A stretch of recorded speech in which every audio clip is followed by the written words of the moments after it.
ten už naberá grády, zajtra padnú bomby na Bagdád, sľubuje reportér. V záujme demokracie sa vraždí, život za ropu vraj vymení každý. Do očí klamú jedni aj druhí, kto je ten pravý. Mŕtvych vojakov odvážajú domov, nešťastné matky nad radmi hrobov. A koľko miliárd zarobí víťaz, čo ťažko niečo nahradí. Vyhlásenia do zvedavých kamier týchto pseudobojovníkov zámier, a zvyšok času sa predá na reklamu. Tak aký je problém?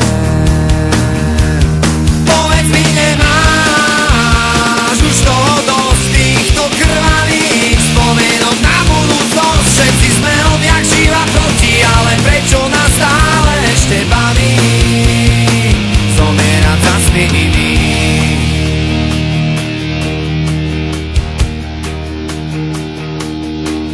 Svätý bojovník za džihad vzdal sa boja, išiel rabovať nemocnicu vo vlastnej štvrti.